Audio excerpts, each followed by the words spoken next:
एक छोटे से गांव में एक लड़की ज़ैनब अपनी मां के साथ रहती थी।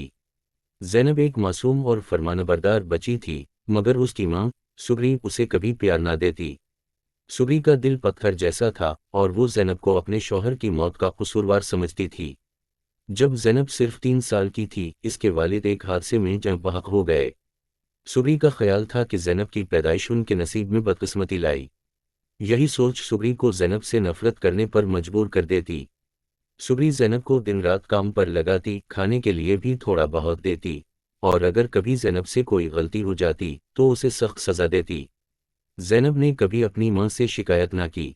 वो सोचती कि शायद एक दिन उसकी मां का दिल नरम हो जाएगा और वो उसे गले लगा लेगी। एक दिन गांव में एक बुजुर्ग बाबा जी आए। वो सबके मसाइल सुनते और उनके लिए दुआएं करते थे।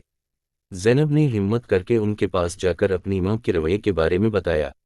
बाबा जी ने कहा, बेटी, माँ बाप का दिल पत्थर भी हो जाए तो दुआ और मोहब्बत से वो मोम हो सकता है।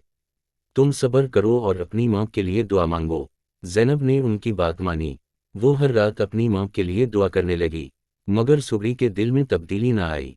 एक रात ज़ैनब अपनी माँ के साथ बात करने की कोशिश कर रही थी कि सुगरी ने उसे धक्का दे दिया। ज़ैनब गिरते हुए चूल्हे के पास जा गिरी और इसका हाथ बुरी तरह जल गया। ज़ैनब का दर्द बर्दाश्त से बाहर था, लेकिन उसने अपनी मां के खिलाफ कुछ न कहा। इस वाक़ये के बाद गांव के लोग सुगरी के रवैये से नाराज़ हो गए और उससे सवाल करने लगे। सुगरी के दिल में पहली बार खौफ पैदा हुआ। एक रात सुगरी ने ख्वाब में देखा कि वो एक तारीक जंगल में अकेली भटक रही है, जहां से चीखों की आवाज़ें आ रही थीं। अचानक एक रोशनी नमूदार हुई और एक फरिश्ता नमूदार हुआ।